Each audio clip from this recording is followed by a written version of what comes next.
did. Yeah, we did. The man EK. So what you saying? Big up the man EK. Let me hear your introduction for EK, man.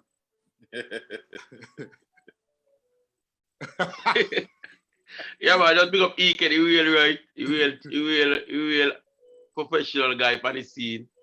You know, no character. Half girl still, so now what's that? I just come in. Watch out, man. Why that's the best introduction you could give partner? So last year, you know. Oh boy. Hey, you know I always wanted to ask you, why you don't call your system Kimmy? Kimmy? Yeah. I'll give the story behind that. The lot of hope she might not listen anyway. Too much people on this, so they're gonna go out and work and watch it. Why he got this lady in St. Kitts, right? Mm-hmm. A nice butter skin, thick. Bye. She built like a Amazon warrior. When the woman they mocho, you just got to just pass and just watch them pass. And your heart a beat out of your chest, boom, boom, boom, boom, while she walk and go. Nice and slow and confident, you know? And you're not with nobody, and so she pretty. So when the first time I get my sound system and I plug it up, and I hear that bass line, I said, Jesus Christ, this remind me of Kimmy Bye. And easy just you know when my sound system pass, your heart a beat out of your chest, boom, boom, and it pass big and sexy, you know what I mean? So couldn't call it nothing else but Kimmy Bye. One of these days I'm gonna show you a picture of it. Yeah, Lord. Oh boy. Just it's just inspiration, my lad. I hear you. So let me ask you, Ben. How you got into music originally? Your first start of being into music. By is a long story, you know. Give me the long story. It's a long story. I'm gonna tell you. Me personally, in terms of what I wanted to do professionally as a career, right, was one or two things. My mother would say three, but I can just narrow it down to two because at one point I tell her I want to be a policeman, but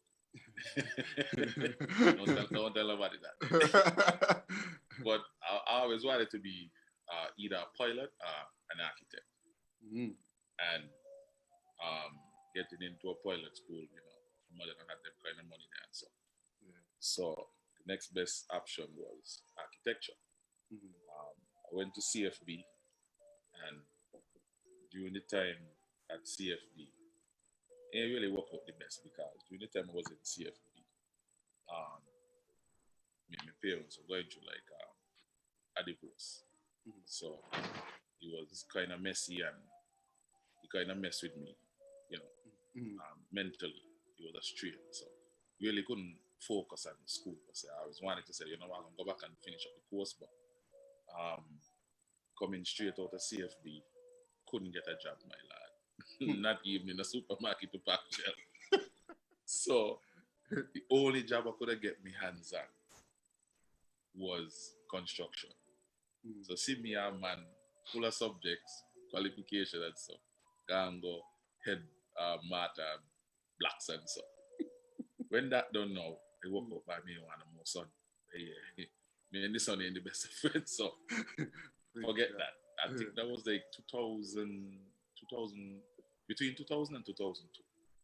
So after the construction, this gentleman, Gus Williams, he's originally from St. Kitts, but he spent most of the years living in the UK.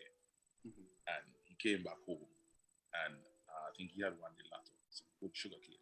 Nice. So he opened a radio station called Radio One. It was a baker's card. So entertainment was not my thing. It was not my first choice. I could have sing, yes. I had the voice, yes, but it was just not something that I thought I would have ever seen myself in. Yeah. You know what I mean? So I always tell people, entertainment choose me, me choose it. You know what I mean? Jack, the creator, he gave me a bunch of talents, and he decided where I was supposed to go. You know what I mean? Because I always wondered, why the hell my parents had to, you know, split up because I like family, and you know these things happen, and you know growing up in a home, mother and father and what's not, so to see that they all mash up, it was kind of rough on me, so to speak. Understand. But they say by when Jack try up on your back is because he's setting you up to go in a different direction what he want you going to. So around that time, joined Radio One, and I was making $150 a week just going into radio. Never did radio, nothing at all. Had a love for music, I could have sing, but radio, nah. So when I got there, me being who I be, I always wanted to be the best. Me ain't gonna do nothing, my lad, unless me the best at it. Close to the best. Yeah. And I want to know every aspect of it. The technical side, the in terms of the hardware, the fixing of the equipment, setting up of the equipment, the software side, and of course the broadcasting side, the whole professionalism, about the career in terms of journalism and so, editing, sound properties, you name it. Yeah. Most of these things is what I teach myself. You know what I mean?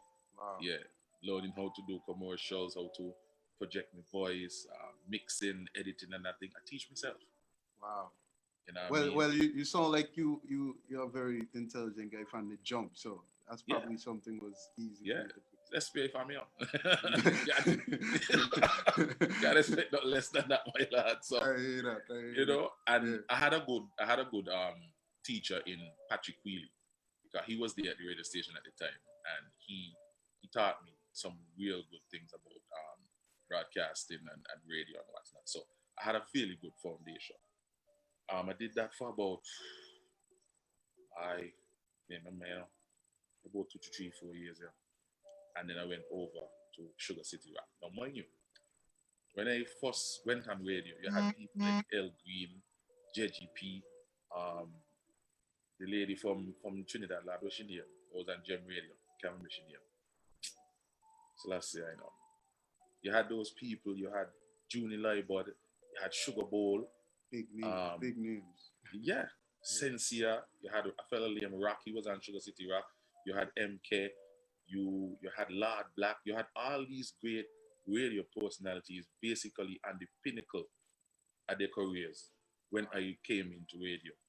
So when I came in, it was like, Jesus Christ, how to make a name for myself, how to carve my own niche in between all them great names I just called out. You know what I mean? So I decided to go on a mission to create my own flair, my own personality. Mind you, me I show you person, me not really to big crowds and sorry to say about people. So I had to like transform my whole personality or create a separate personality in order to captivate the audience and know where I wanted to go, because these guys, I'll tell you, they were giants and they had their own little niche in the market. The most popular one, in my view, at the time was Sugar Bowl. Sugar Bowl was the man, you know, and if I wanted to compete against that, I had to find my own little niche. So I created a personality where I could say certain things that nobody else does say or could say on radio. I push the boundaries, you know what I mean? For sure. Yeah, and when I went to Sugar City Rock, you had people like Balti, who was there as well, who was also in radio and broadcasting. I also met up Juni Libod, who had near 30 plus years, 30 to 40 plus years in broadcasting.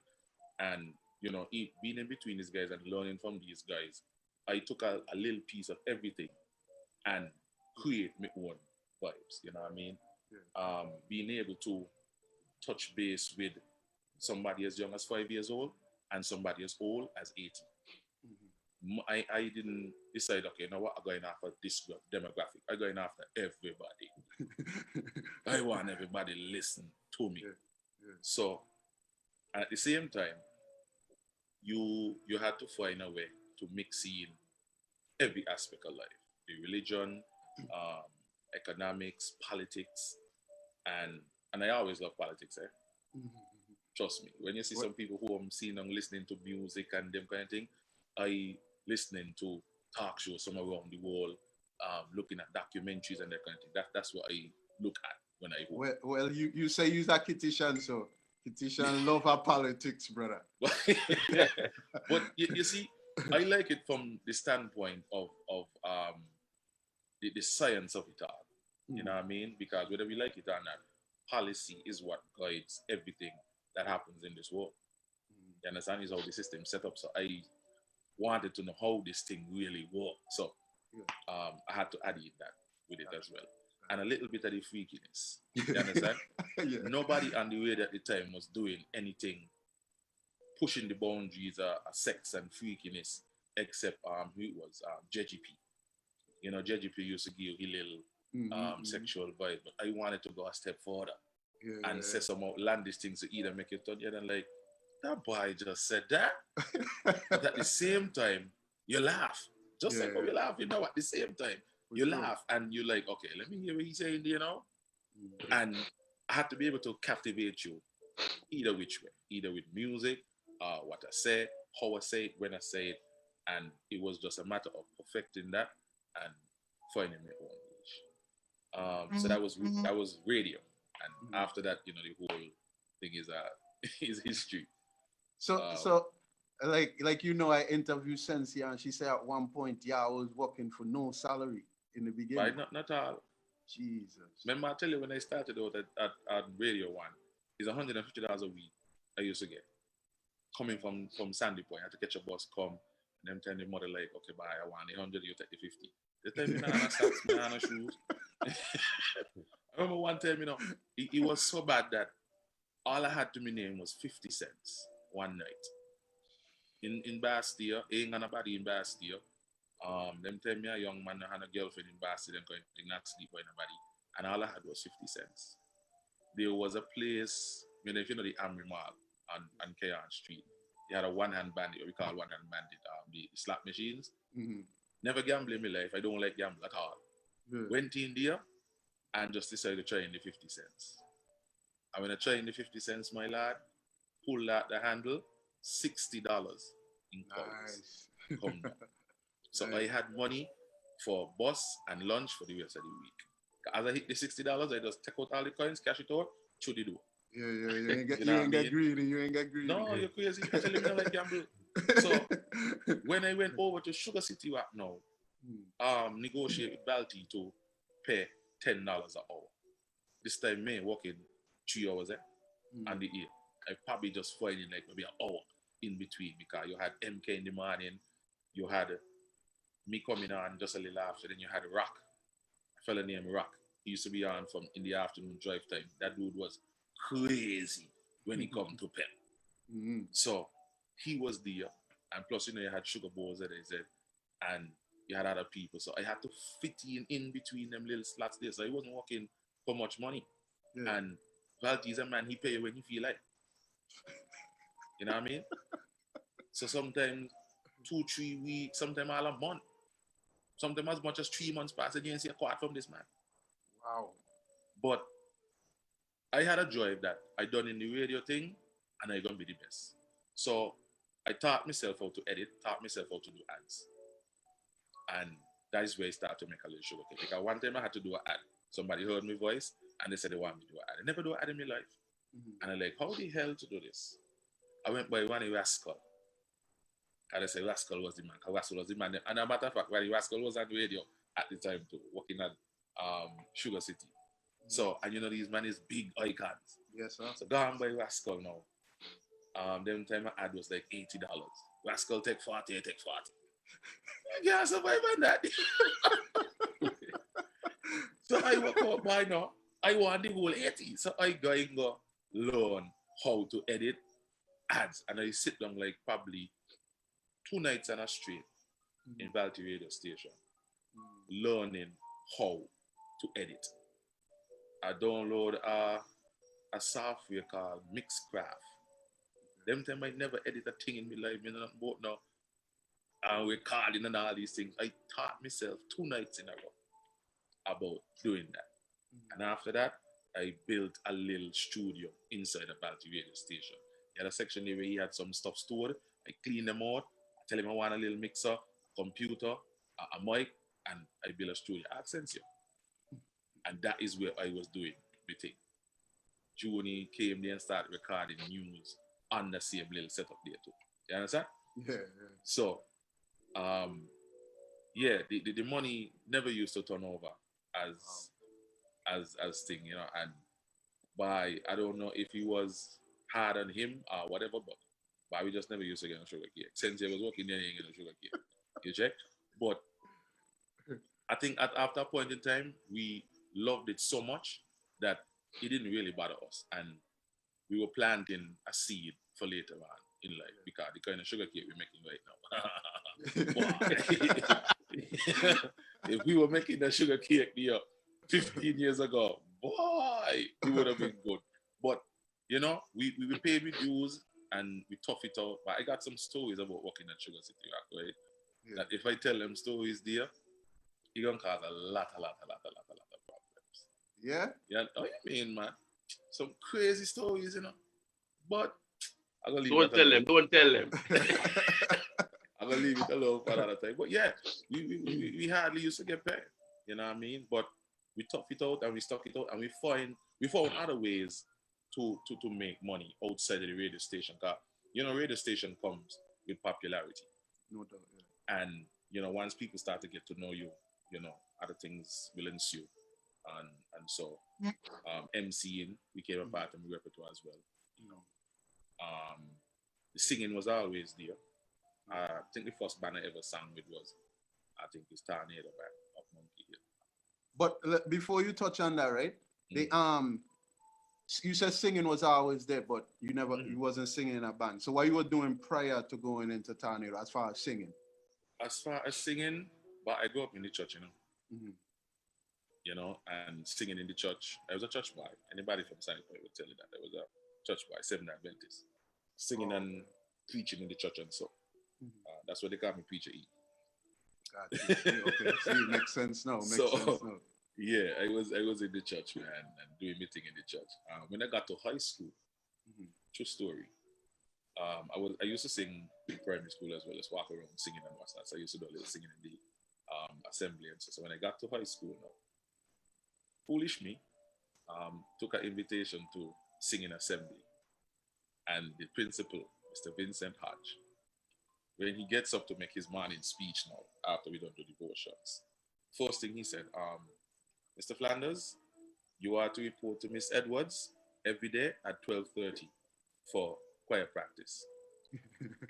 So for the whole 5 years I was in high school, it's 5 years, right? First farm, second farm, third farm, fourth, right?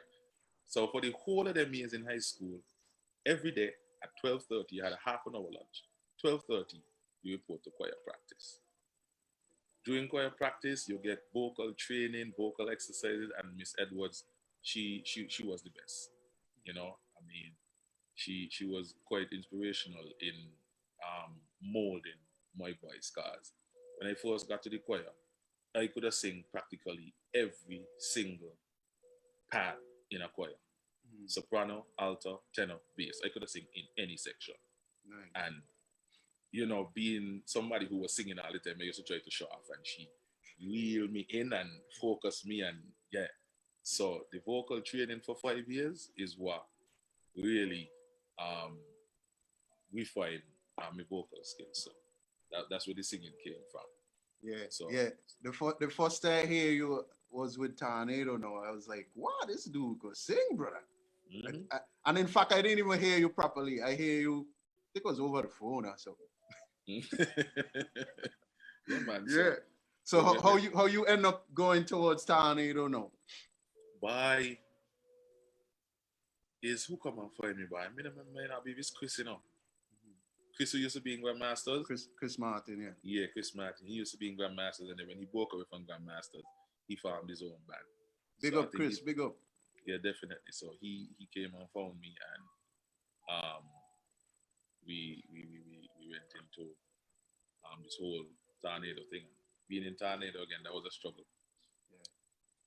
Yeah, because it's a fresh band, right? And you know, fresh band and the seed in between small acts.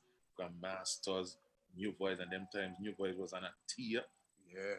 New That Boys when New Boys was at the peak, brother. Watch ya. I interrupt a little bit. Watch ya.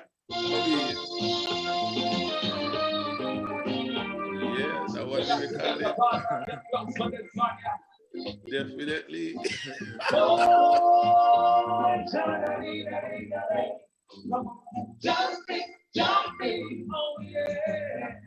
How you find that them See there. Yeah, man. That was one the recording with Tornado, man. And you know, we used to sing practically every single week down Spratnet and over in the casino. That's what I mentioned. Could I tell us stay in the hotel car? We did dominating the hotel scene along with we think it was Royalties and Caribbean Roots and another band that Johnny used to be a part of with Latimer and all them guys, Shaka and all them guys before they break away and form Kessie for it. So yeah, we were on the hotel scene. As a matter of fact, is that we pay off the loan. And for the whole time he was in Tornado, we ain't gonna pay neither. Yeah, so because you know that new band thing is rough. People don't understand it. For New band. any more speakers I had and lift up. I'm telling you. And sometimes me one car, I was the youngest in between that apart from Jomal. I was lifting up the speakers, my lad, packing the truck and so movements.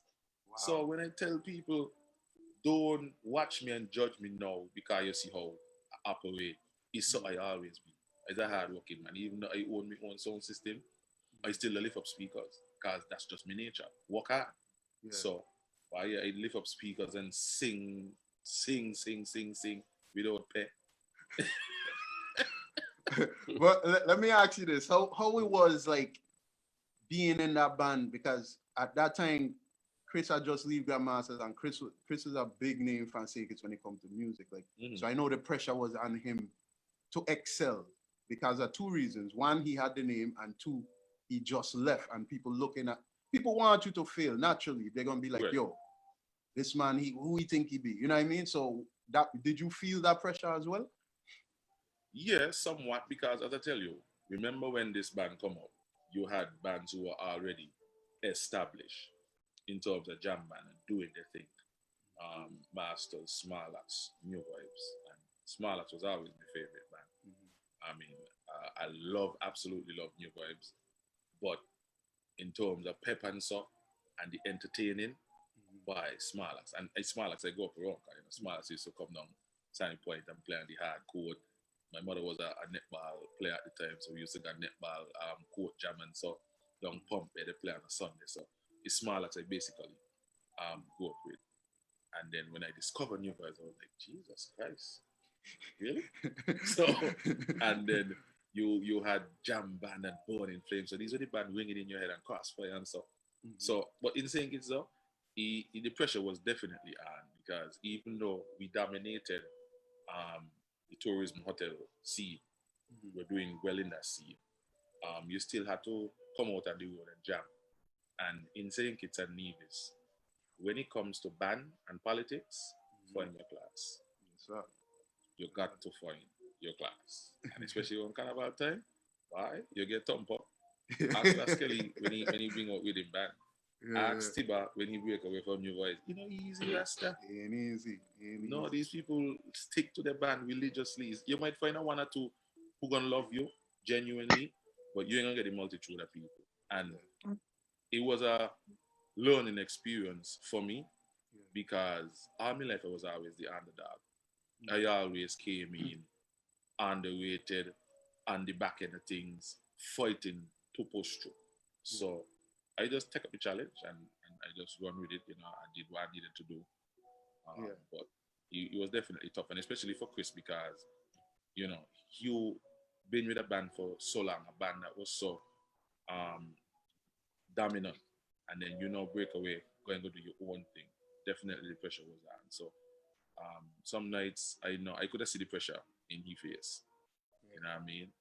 I could have seen it, and I saw it because I know I had the same thing coming in radio and also in singing. So I understood it. So me and he, we basically had a good relationship because we understand each other. We both basically were coming from the same place. underdogs. So, we used to have a lot of conversations about, doing something. So when the band break up, it break me heart. Yeah? By what? My video a little messed up, but I could hear It broke me heart, man. Why is that? You felt y'all had more to go as far as where the band could have went? Of course. I mean, we had more to go in terms of talent because them time the singing in a band was new to me. And you got to craft your voice according to sing inside a band as opposed to singing ballads and gospel music. And so you had to have the kind of rugged vibes to your voice in order to exist in a band. Yeah. You just have to be part of your vocal repertoire. So for me, it was, and you were dominating the tourism scene. Kind of money that man Harley in that space of 2 years, 1.5 to 2 years, right? If that band had stuck together, personally, I would have never got to work again in my life. Wow. The amount of sugar cake man would have been making. Yeah? Wow. And in terms of music, the collaboration, because we were all going as musicians, because Chris was into the local band soca kind of vibes. And then now to have two vocalists like Jomal and myself, because you had Source and you had Cobra. The man did the rugged soca vibes. When it came to the ballads and the sexy soca and so, I think that him being as talented as he is, he could have done a lot more. He had more flexibility in terms of the music and producing, working with me and Jomal. So we could have done a lot more if he had stuck together. Trust me, a lot more. Well, the band scene is hard, and like you say, that because man, there's so many people in the past your band, and the ideas don't always be the same, and the vision don't always be the same. So that's why it's hard, man. When you see, that's why I respect like bands like Small Axe and Sugar Band and Grandmasters and so, because a lot of people pass through them bands and them bands still exist and still doing their thing, brother. So you gotta respect it. You gotta respect it, brother. And what I find is that the bands in sync is change members fast.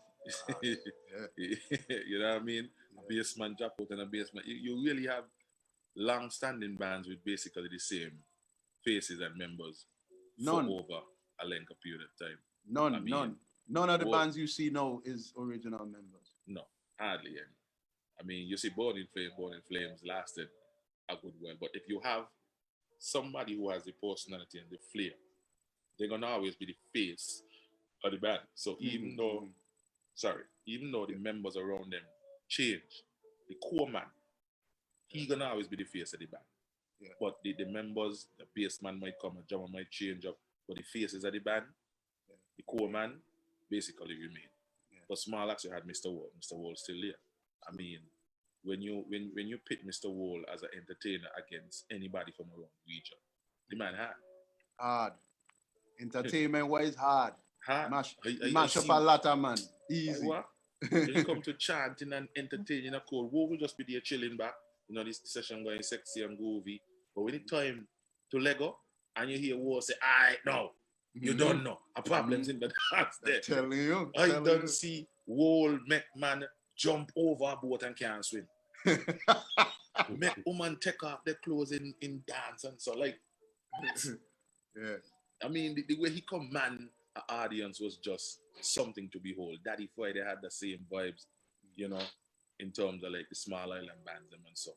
Yeah. So to see those guys work was something. I mean, when it comes to vocal skills and lyrics, stringing lyrics along together. I mean, when you look at some of the work I mentioned and put over the time, it was like, Christ, boy. This youth real?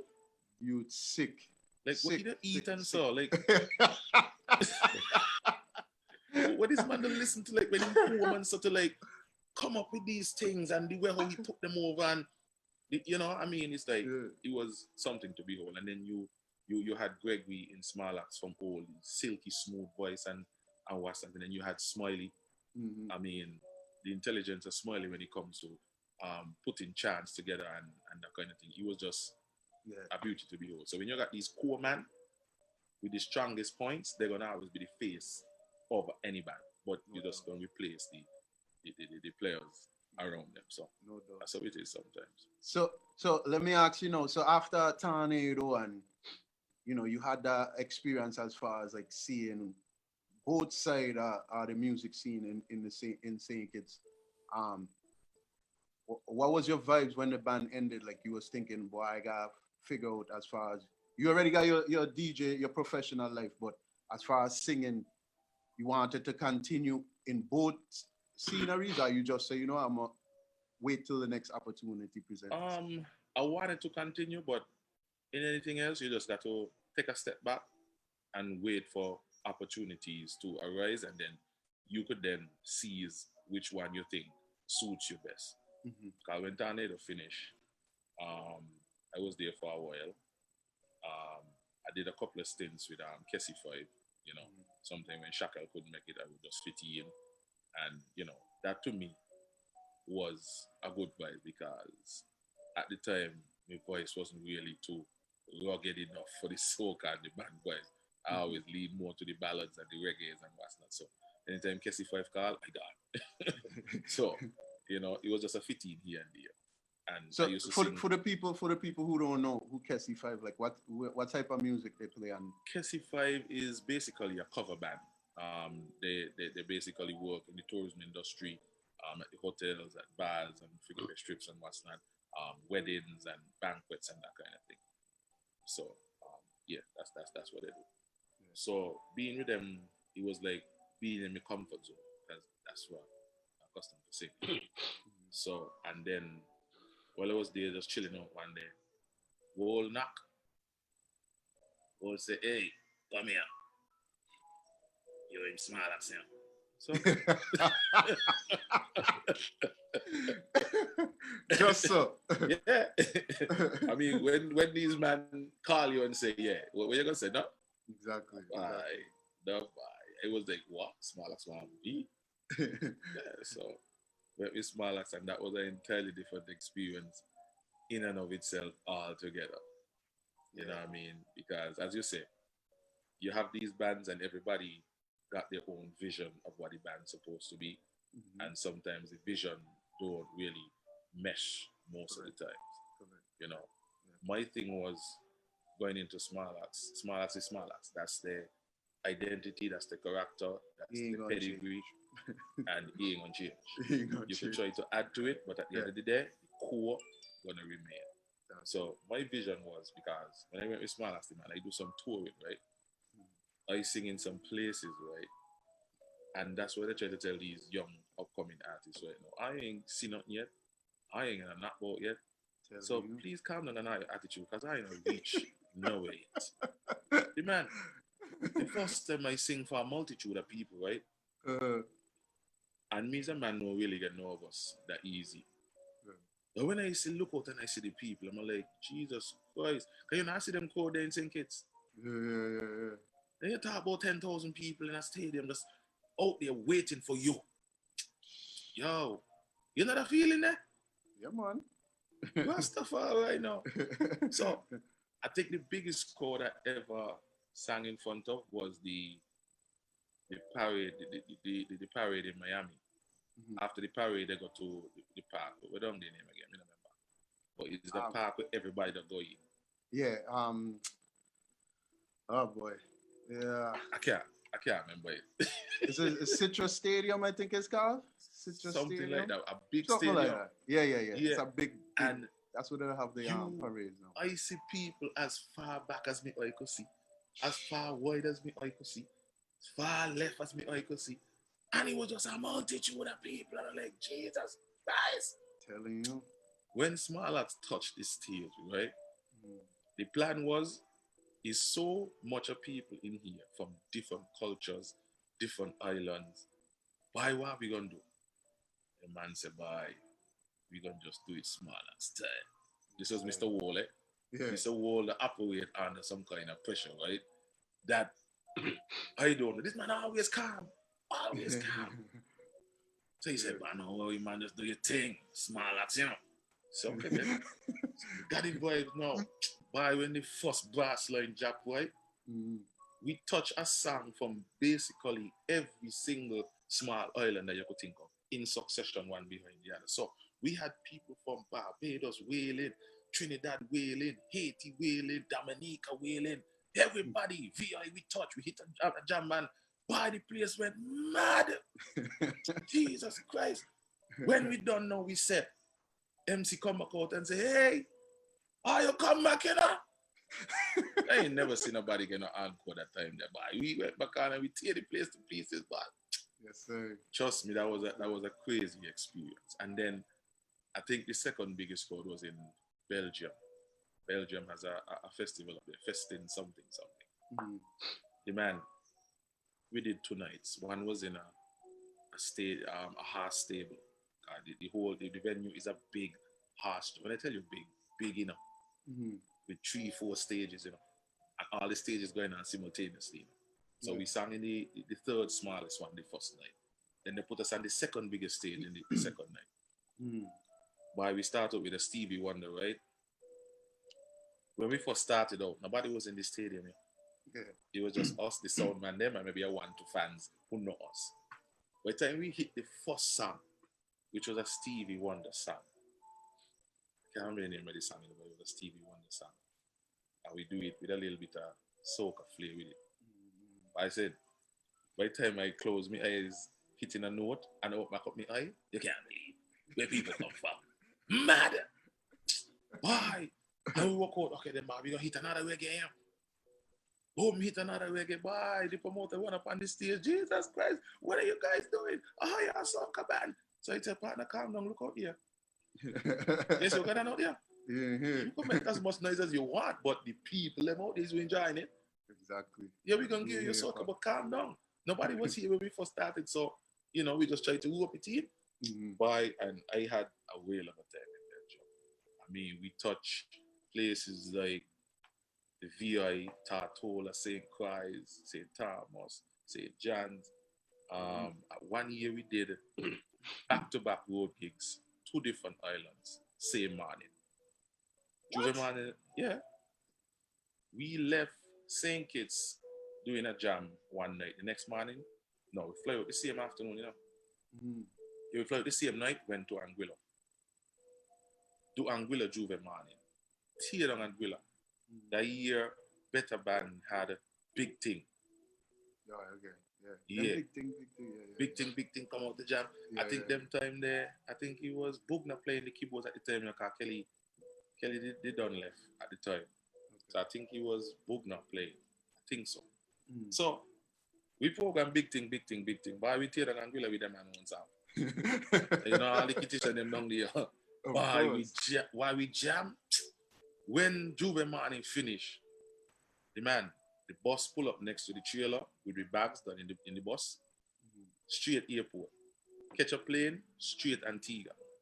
Come out the plane in Antigua, jump in a white Nissan bus, straight to another trailer. Parade there. Wow. Yeah. Wow. By this time, my throat kill me, my head kill me, sleepy, drunk, tired. But by the time we hit the trailer and we see the woman them and the costumes them, energy again, my lad. Yes, sir. Down the road again. Left Antigua. I think when we left Antigua, we come back St. Kitts for a quick stop, and then we fly went to Miami. So I did a lot of traveling with small acts, man. But wow. When they throw me out, I guess all that day was done. You know, man, got a little problems, you know. And by the show, what's so funny, right? A lot of things were going on in the band that certain man wasn't too pleased with. And you know, sometimes in life you see things and you take them for face value, not realizing that in the background, other things going on. Gotcha. And communication is what lacking between us as people. Yeah, and if band. you just That's band, yeah. Just communicate and tell us what's going on. And if you tell us what's going on, we are card it. Exactly. But if you ain't saying nothing and we seeing something and nobody saying nothing, of course. So, especially when you're a grown man. When you're young in band, things go by your head and my wife, I just having fun, I doing my thing. Well, you're a big man. When you're a big man, no, sir. Them man decide, but watch it, we're going this meeting. This is what we're going to say. You know what I mean? We want to know what's going on. So I'm like, okay, cool. And you know, me being the vocal man, I got in there and I start to rattle off all where the grievances where the West man them got along with some minds. Boom. Management say, you guys got anything else to say? So me like, yeah, I say something. Say why I say? Why not a man open them out? Not a man open them mouth, boy. I said, me one in that talk, so me look like the problem now. Yeah, of course. Me judgment. At one point, a man look up and he put his head in his hand, right? Start to rock his head like a baby. I said, me judgment. This is not good. That's all. You hear? So when the manager start to rattle off all what's going on behind the scenes now, idea look like, what the hell? But the man, I could have just come and said these things like big people, so we know what the situation is and why we take it. Yeah. But when Wall come to talk now, hey, if you know like what go on in a band, see do there. So I say, okay, cool, no problem. Forward. Wow. That was the end of that. That was the end of that. Wow. You know, I surprised because a man like you is an asset to a band like Smarlax, and may mean how to put it. I ain't like I trying to say you could have made Smarlax this great thing. You couldn't. I just saying because of your talented, your skills as far as singing, you could have guided them in a different direction. Kind of like when Imran did, because Imran could sing, he could chant, he could hold on a lot of the dimension, and so could you. So I'm surprised they were open to do that to you. Well, you know, it was kind of hurtful to me because having the kind of love I have for Smarlax, that is my band, whether you like it or not. Exactly. I mean, I love other bands, but Smarlax is more close to me heart because, you know, I grew up with them and, you know, it's a band from country, Sonic Farm. So I wanted to see Smarlax reach to higher heights. You know what I mean? Yes, they're popular, and in my opinion, when it comes to bands coming out of St. Kitts and Nevis, I mean, when we travel, and to me, the most popular band out of St. Kitts and Nevis is Smarlax. Yeah, the most known. The most known, yeah. Right. So what I envisioned for Smarlax was an evolution of them, so to speak. You know what I mean? Because when you travel out there, you're between bands like Burning Flames, and you're between bands like Marshall Montana Band, and you see what these guys do, how they play, how they structure their music, how they remix their own music and deliver it to the people, the presentation. I was there saying, well, all this great music that Smarlax got over the years, why we can revisit some of those songs and we deliver them to the people, because, you know, in St. Kitts, you do a soca and a zouk, as we used to call them then, and they just stay on the album.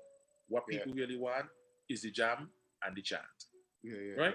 Yeah. So being in between Marshall Montana, them and Patrice Roberts and all these great names, and you see what they're doing and the kind of music that they're producing and the place that they're going and the kind of money that they're making and commanding, you was like, oh, why can't we command this kind of money if we would just reinvent ourselves and evolve to something else? Maintain your core, but just evolve. You know what I mean? Include the live drumming, include the presentation, cut back and playing some of them their music and play some of your own. Start to create music that either mirrors theirs or basically on the same level of theirs, like a hit soca song throughout the region. You know what I mean? We got the capacity to do it.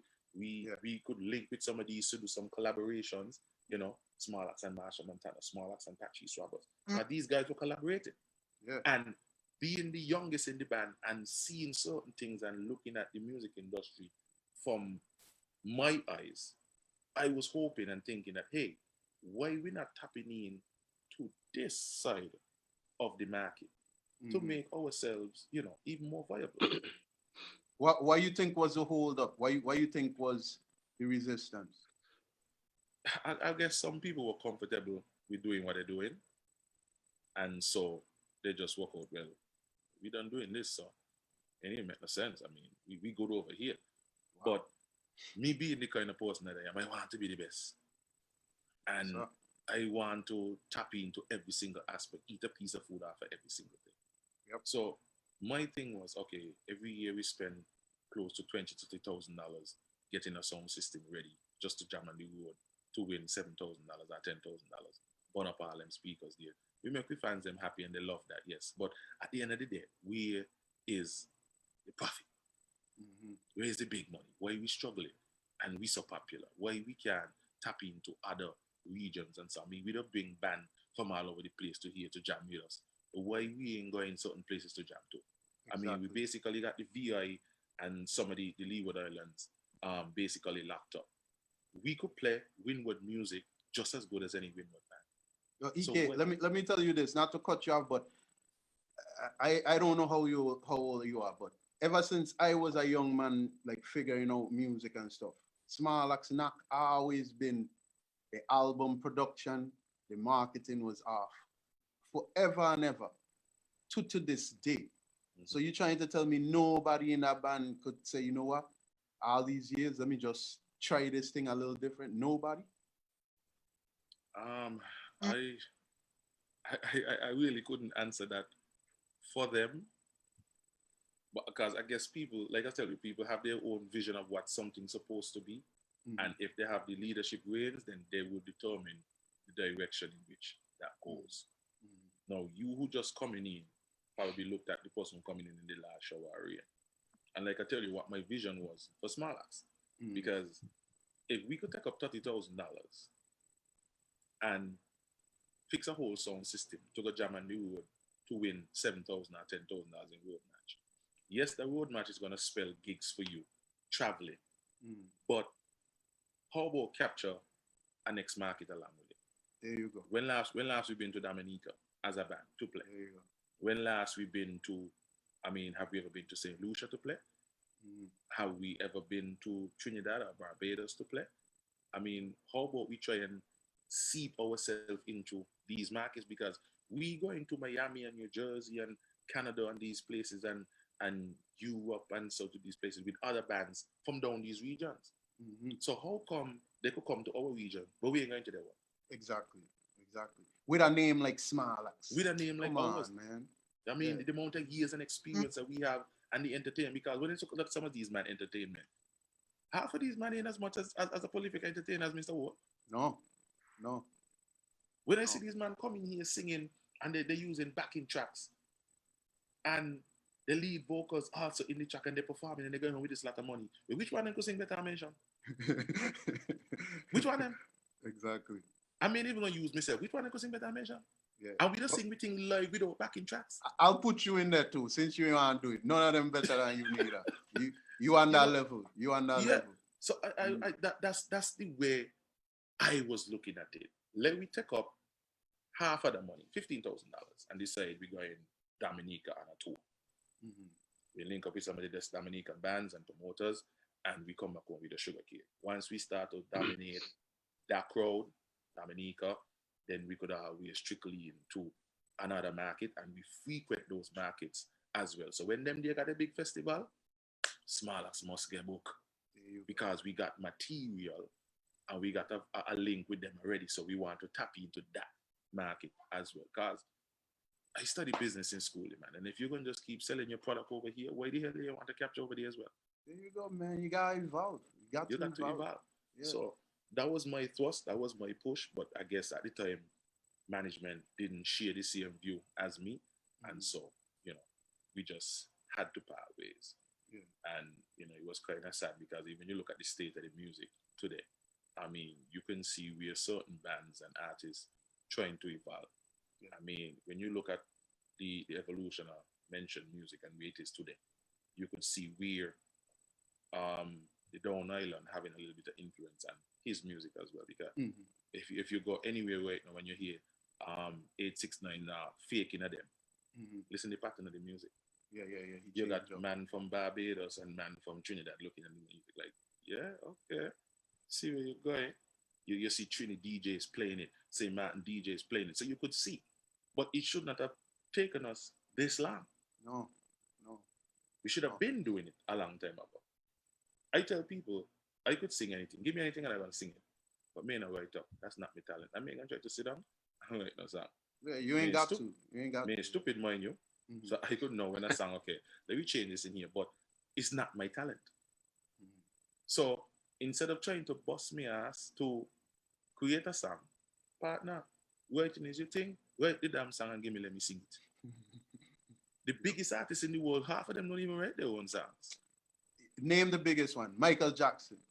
Most of his songs was written by someone else. Written by somebody else. Yeah. So what's stopping us from outsourcing that? What's stopping the Benjamin St. Kitts from putting out songs early in the year? So by the time we get to December, we done got a fire.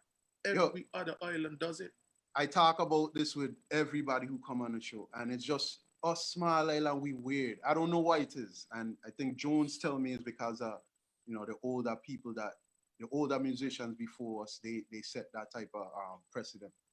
We all feel like we have to do everything in a song or everything the band produce. So if the bass man ain't play the bass, he ain't think he good enough. The keyboard man ain't produce a song, he ain't good enough. It's a crazy way of thinking. It's a crazy way of thinking because you check any Marshall song and you look at the credits, all type of people are part of that song. But it's weird to me because why would you be thinking that if every time you go out to play as a band, the majority of your set is made up of other people's songs? Exactly. You understand? Exactly. Yeah. Yep. You go on a music festival and your playlist is 80% other people's soca songs. And you're singing them either 10 times better, playing them 10 times better, 10 times better than the man them who created the damn song himself.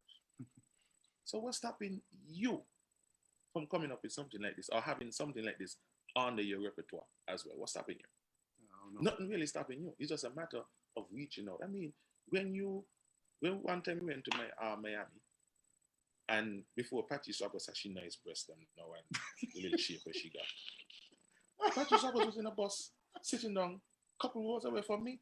And Nyari, little girl, and all of us on the same bus together, onion cross the that scene down, Cocos in the back with Mr. Waller chat shit. Marshall Montana on the same bus behind their top boat, donkey meat in Tobago and all kind of weird fight. These man fun. Yeah. I mean, yeah, we're artists, but we just like regular people. And all of us on a bus together. And I'm sitting there because I was the quiet one between all of them. I mean, really like the talking as I tell you, I'm shy. So I'm sitting there and what going through my head is, okay, so we in close proximity to these people. Why we ain't talking about business deals and collaborations with these people? Why my management sitting down here with me, chatting jokes and busting jokes, as opposed to over there trying to see if we could work out a collaboration or a remix of one of these songs and put one of these artists' name on it and try to break into their market as well. Do a little exchange. Okay, then you bring down my lead vocals to jam on a festival and then, we try to trickle in small through the back door somehow. And this is how I was thinking sitting on these buses, and these planes between all these people, Telling you call any big name in soca or even reggae. Have we been on a plane, been on a show with them? So why we ain't trying to break ground and get some business deals with these people? And for me to do as the artist, that for management, that's where the business side of things come in. You know what I mean? It's a mindset too, though. It's a mindset too. Because I'll tell you one experience I had like that. Like we went to Virginia. I was traveling with Kwame Band. I don't know if you know Kwame. I was traveling with Kwame Band, just helping him with, with the vocal section. And we were staying in the same hotel with Talpree. And the keyboardist who was playing with us at the time is Fingers, who I actually going to interview tomorrow. And he had a beat he was producing at the time. And Kwame and him, Kwame's a good talker, right? Kwame just walk up to Talpree and tell him, yo, this is what we got, this is what we do. Take Ali phone, he and Ali said a talk, boom, the next year the song came out, Ali made that link. And it was just because Kwame is the type of person he is and Ali is the type of person they are. You know what I mean? So you just got, you gotta be that type. It's just that mindset have to be part of you. You know what I mean? It has to be. And I wanna big up Lucas, because I look at what Lucas has done with his career and where he taken his career, and he is doing now what I was thinking 10 years ago, 15 years ago, while I was with Small Axe and Tornado, and even to a large extent, even Kessie 5. Because if we could play all these people's songs and we ain't even got the music sheet in front of us, we play from here, and we that talented, why the hell we can't create something like that as well? Yeah. And after a while, I get kind of downhearted, and I really just didn't want to do it because sometimes I know massive blood on Wex when I said this, but yeah, big up Sicko Francis. Yeah, it was your show we went to play on. Yes, sorry. Oh, Sicko, big up. So Stickle and them man on the live as well. But Master Blow, sometimes Master Blow call me say, but you got this idea. Blam. But if I had Master Blow in St. Kitts at the time when I was going hard with Small Axe and really like into the soca scene and singing and so, why still see, you know. I mean, right now, me a old man. Me not really got the kind of drive that me had when it come to, because I don't work out. I did my time. I did what I had to do. I put in what I had to put in the industry, and I see other young people coming out. So I don't want to more or less overshadow, so to speak. So I just doing my little thing in my corner and let others come through. But if I had somebody like Master Blue back then, how the kind of works I see Master Blue pushing out, and the kind of works I see Stickle pushing out. But if I had Stickle back in them days, them you might want a soca tune now they don't push out. But I was just learning the industry. I didn't know the key players and the producers. I know them now. But now me not really want to do that part. Gotcha. Me just want to drive big truck in America. Me old now. Hey, so, because I remember I linked you about a tune too. I said why he can knock this down easy. Yeah, but you see, them time that was done getting this hard, and I sure you feel that type of because I wasn't responding how you wanted feel no to. way. You know much know I don't get. At the time, my mind wasn't there because as a man who wants to see things evolve and be better, when you make the kind of fight from people who supposed to be wanting the same thing as you do, it kind of take the ear out of your tire and the flame out of your eyes and the ear out of your wings. It kind of dishearten you. No doubt. So I was at that point when you reach out to me. I was like, I ain't even matter here because like these Westmen on here, they ain't trying to evolve, they ain't trying to be the best. So what the hell sense he make? Yeah. You know what I mean? So that's when you link me. I was at that stage. Gotcha. You know what I mean? No, I understand, man. Like this, let me tell you, man, being in the production game, the writing game, the music game, it's hard, brother. It's hard because I know you mentioned Stickle, so I'll mention Stickle as well. I don't talk to Stickle so much time. Me and Stickle got a good relationship, and Stickle don't make beats and man don't say no to, and then other man jump on it, get big, and then they come back. Them type of thing that's what will mess you up, you know. Yeah, but when you write a song, industry, you know, that's it on a whole. Sometimes you hear a beat today, and it's like. And then a man come and do a voice on it now, and all of a sudden you realize it, hey, be God. But yeah, man. it all depends, you know. And even in the music industry here in St. Kitts and Nevis, I find that so much more could be done that we ain't doing. No doubt. You know, because my vision is we have the talent around here. There's no doubt about that.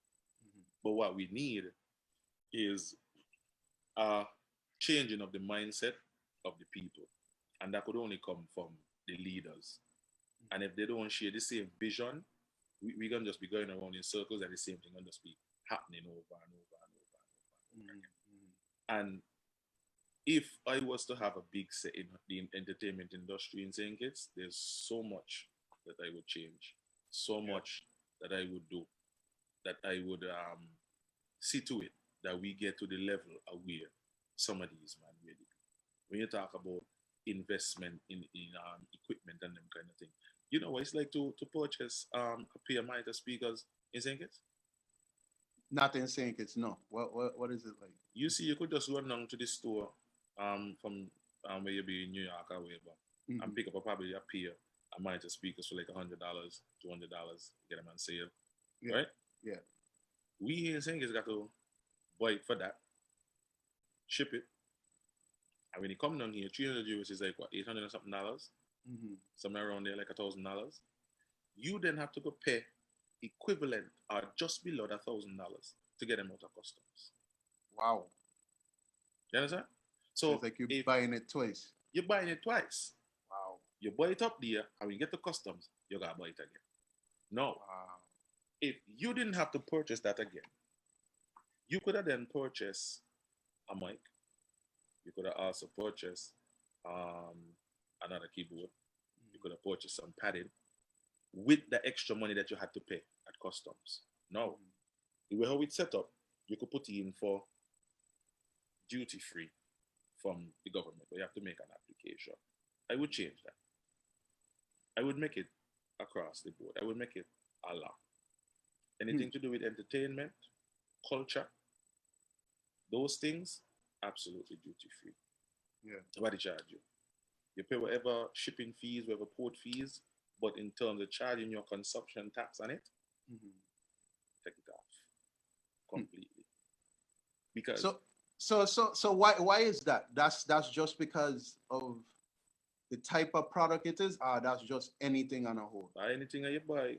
Oh shit. Anything that you buy, the man, you gotta buy it twice. When you reach your entertainment, I will take it off. You understand? I would encourage most of these entertainers to sit down and devise a plan together how they want the industry to go. For instance, cheapening the product. A man gonna spend $5,000 on a song, right? You hire that man. You want that man to come and sing your song. He got to hire somebody to play the song, whether a band or a DJ. And he gonna hire dancers as well. He outfit because you want it to be presentable. The amount of money that you invest just to prepare yourself for a show. When the show come, the person want to pay you next to nothing to be on a show. Oh yeah. Oh yeah. You understand? Next to nothing are free. Are free. And you give him your price and you walk up by a little too expensive, so he gonna check somebody else who basically did the same thing that you did, who's getting prepared just like you did, but he's gonna undersell himself just to get a job. No, you got to stand for. This is what it costs. This is what it costs. Don't cheapen the industry. A lot of DJs do it. Remember, I tell you, I purchased a sound system for $26,000. When they come here, I pay $17,000 to clear it. Jesus. You understand? That's crazy. You might get a little duty fee, take off $7,000 or whatever. But then you got to pay the bank. When a man can call you and tell you, okay, bye, set up my sound system there for me. Okay, the price is $850. My budget is $5. Your budget? What the hell you mean your budget? I can't walk into TDC, Hotspots, Courts, or any one of those big companies and tell them that my budget is $200. I want to buy a product for $800. They ain't gonna sell me. They're gonna laugh me ass out the store. And these are the companies that want to negotiate your price with you, but you don't dare negotiate their services and their products with them. So it works both ways. Look, this is the price. If you want EK, this is EK price. If you want Sparry, this is Sparry price. You want Sensor, this is Sensor price.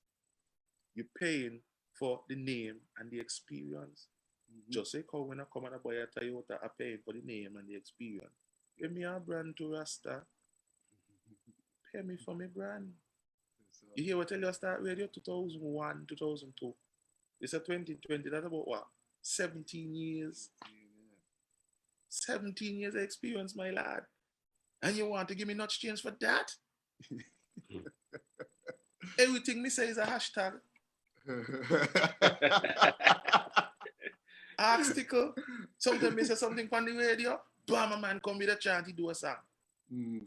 So you want to come and pay me next to nothing for me face and for me brand. Politics is the same thing. I glad you said politics now, because I always hear you making your political joke. Then I say this man, boy. how you decide that it's okay for you to do that? Because a lot of people won't touch that, you know. You know why they won't touch it? I'm gonna give you a little story. I came from Sunny Point. My mother is the biggest Pam in the world. Mm. She more Pam than Simmons. She more Pam than Billy Orban. Make anybody say. My mother is the biggest Pam in the world. Yeah. I grew up in my mother's house. All I knew was Pam. When I was about to turn 18 and voted and what's that, the only way to go was Pam. Yeah. That's all you And then you had Hugh Hiley at the time. Couldn't vote for Hugh Hiley. Came around, you had Justin Henry Martin. Justin Henry Martin is a Labour woman, won in Sunny Point. And then after Justin Henry Martin, you had me, my friend, Sean Richards. Personal friend, eh? Yeah. So, who are you going to vote for? My personal friend. Exactly. But I was always a Labour man by heart. Remember one time in Labour won in 95, I come on the road in a Labour shot. Little boy. Boy, the kind of look my mother give me, why? Wheel up my skinny up. Just something I'm looking at. Naughty. Yeah. So, politics was always a part of my life. You understand? Yeah. And when I became a big man and I look at the philosophies of both parties and the ideologies that I had as an individual, then my clear choice had to be the Labour Party. So I voted for John first out coming up the year. I'm a personal friend. And then I woke up, okay then, I gonna vote for my political party, which is Labour. Them they don't move them out of house, so I could only want I'm a big man. When I got into the talk show hosting, my thing was not to pick a side per se. But you know, sometimes your bias will come out and you will say you're leaning more towards. But if it comes down to issues, then me on a party. When it comes down to issues, I try my support behind the people who gonna need a benefit or who you gonna affect. So I started doing talk shows, hoping to make a difference. That wasn't the next niche in your career. I was just playing music and chatting shit for 3 hours, but you know the serious side of it was the politics. And when I got to freedom, doing issues and what's not, an opportunity arose where our Labour Party contracted me to host a radio show for them. Now, when a political party approaches you to host a show, the show that they're paying for is paid politically. So the agenda pushing has to be front and center on the show. To be in their favor, so therefore, you as the host, have to steer the show along that path. So that is what I did. But I didn't steer it along their path going against my conscience. For instance, I'm not sure if you were following politics, but there was an issue with the land for debt swap, right? And when I said what I said about that issue, a lot of Labour people got upset. Because as far as they're concerned, if you support in Labour, everything they do, you're supposed to say, yay. But me no build so. Me just no build so. But it was their show and I had to promote their agenda. So what I said was, while I don't agree with the land for debt, I understand why it was done. And I understand how it works. Here is how it works. That was the basis of the discussion on the show. I don't agree, but I understand. Let me help you to understand why it was done and how it actually works. Now, the people on the other side decide that, oh, that's how you're supposed to be. You're supposed to disagree with it outright and leave it at that. Well, how you can leave it at that? Life ain't black and white like that. You got some gray areas in between. You understand? So you have to explain. So I began to explain certain positions that the party took on their morning show. And at one point, the people didn't like how I was running the show. When I first started out this show, me had no help. Nobody gave me no information. I had to go and seek all the information for myself to present the case. When I call man to say come and do an interview to answer certain questions and deal with certain issues, nobody come in. No. Me one alone out there.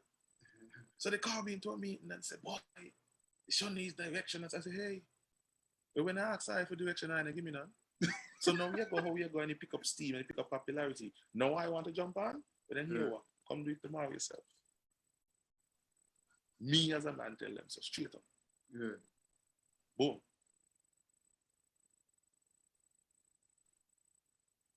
Are you there now? Yeah, good. So yeah.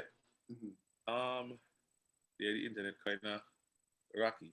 But Yeah, anyhow, that was it. And so coming out of that, the last election, people branded me Labour and Labour to the board. Wait. So you ended the show. That was it for the show. That was it for the show. After the election, that was it for the show. It was just a paid political show to focus on the agenda and the campaign of the party. Gotcha. So people branded me from that. Mind you, before I even did that show, I was a man on talk shows the government had for certain issues, like the one I just mentioned about taxes for entertainment and so. I done had multiple shows about how to do it. I done talk to the culture on my radio show, which was Marcella at the time, gave her me idea. Electoral reform, I done ask Dougie straight to his face, what you ain't doing electoral all it. To his face, Yeah. But tourism, I had my own ideas about tourism as well. Yeah. And by this thing sticking up by. I'm gonna switch internets, my lad. Okay. So that we could get a better connection. Okay. You might if you switch, you might have to rejoin. Let's see. Go ahead though.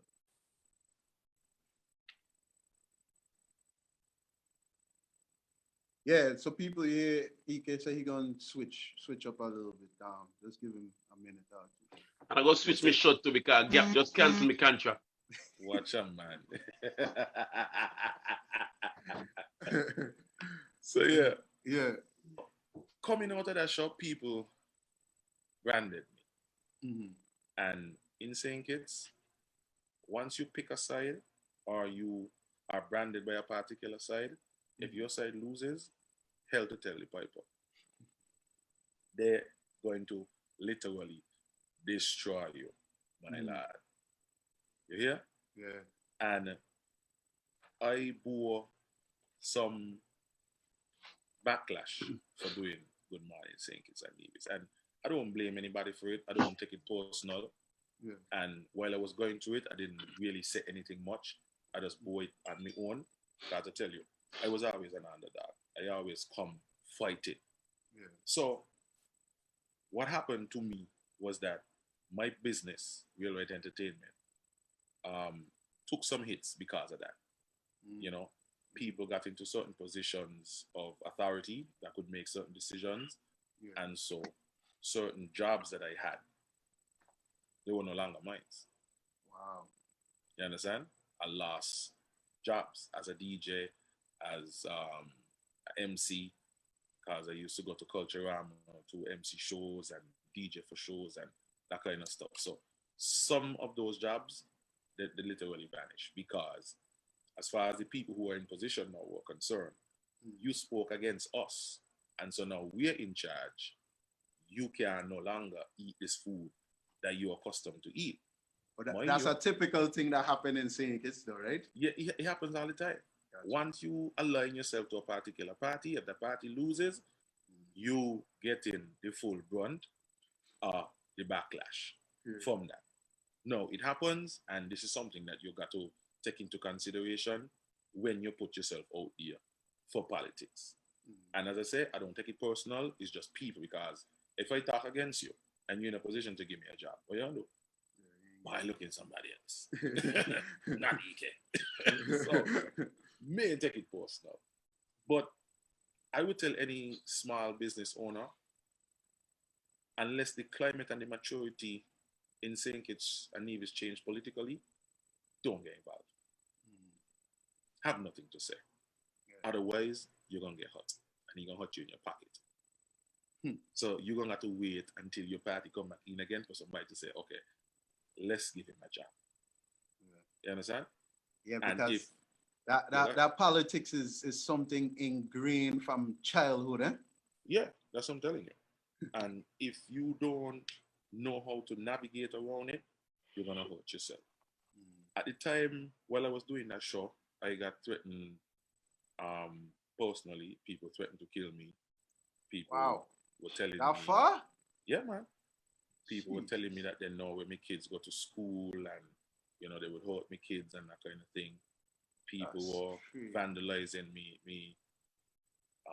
my buses, the bus that I used to transport my equipment and my passenger bus, breaking the glasses, leaving the doors open and so sometime one night I came home from radio station and my bus with my equipment, all the doors open, rain falling,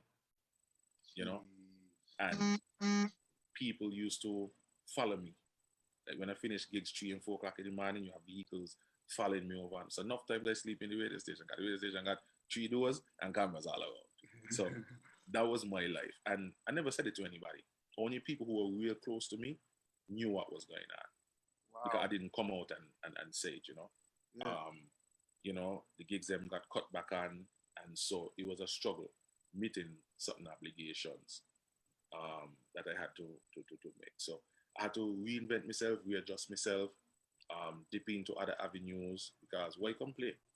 Because first thing they're going to tell you, oh, you were sucking on the breast of the government. But I just told you my story how I came up and my work ethics. So it had nothing to do with getting a handout because you support a particular party. Yeah. Your work ethics and the quality of your vibes, that is what gets you jobs. Yeah. Your professionalism, that is what got me my jobs. You understand? It had nothing to do with my politics. Ask anybody who does business with me how I do business, how I conduct business.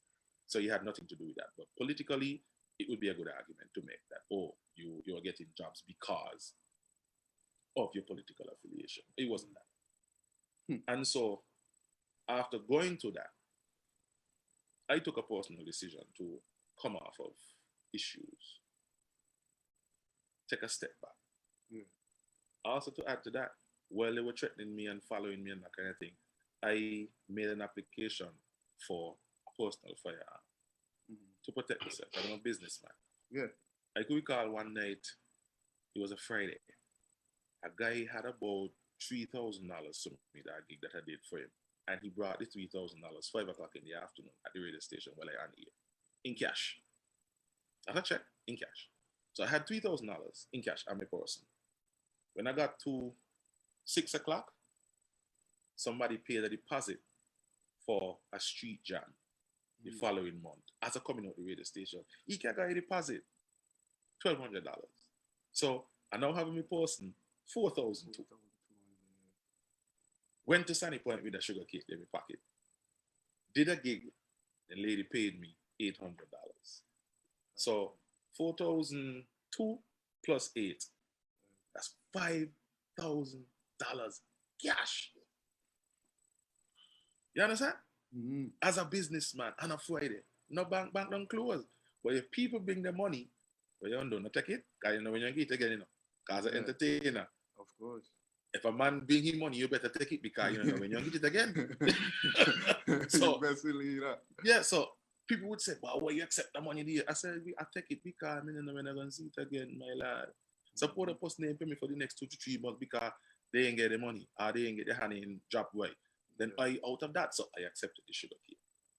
When I done the gig in Sunny Point, I had to drive from Sunny Point and drop off me technician over KR. When we got to Connery, going out of Connery, a vehicle came out of some bush and started following us. I looking at the vehicle in the rear, white lights on all the time. I speed up, they speed up. I slow down, they slow down. At one point, I came to a crawl, thinking that they would overtake, they didn't overtake. When we got to where he lives at the project now, the person took another route, went around on top of the project, came down the same street, and stopped between a bus and a car. So if I did go up, they would have blocked me and I would not have got nowhere to go. But I was always mindful of these things. So I stopped at the bottom of the road, kill my lights, and just observe. Had we gone up there, they might have robbed us. Yeah. So my 5 grand would have gone in. They might have even kill us. Yeah. Because my technician ain't an easy fella, yeah? He hot-headed. So I decided, you know what? To hell with this, me putting myself in this situation, turn around, and I went straight back to the Bass State police station. And that was the first time that he was actually with me when people were following me. And I said, partner, this is why I got you every night.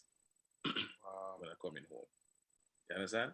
Wow. Police, even after giving them all this information, checking the reports and so, police said to me, insufficient justification. You cannot have a firearm to protect yourself and your business. Even though you're a known businessman. Even though I'm known. Wow. They deny me. I don't know why.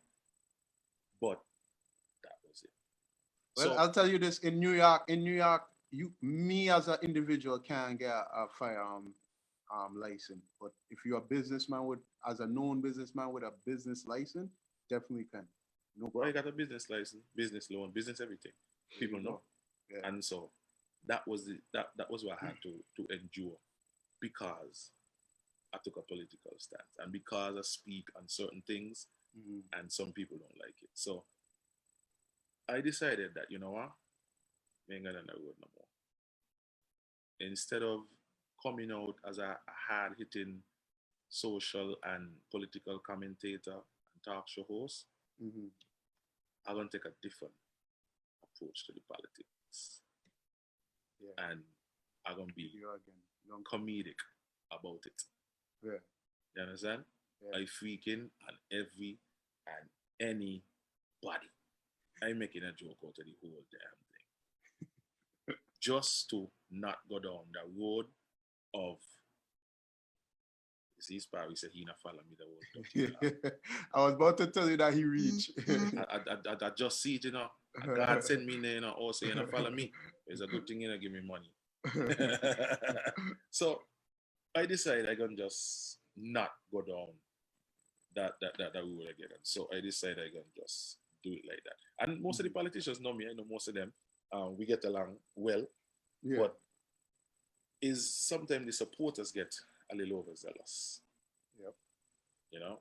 Yeah. And they do what they need to do and say what they need to say to support and defend their parties. But I have to take a different approach in order to avoid putting myself and my family through that again. Of course. I totally understand. So that is where the whole joke is said, but don't tell nobody, tell you so that's me and you see.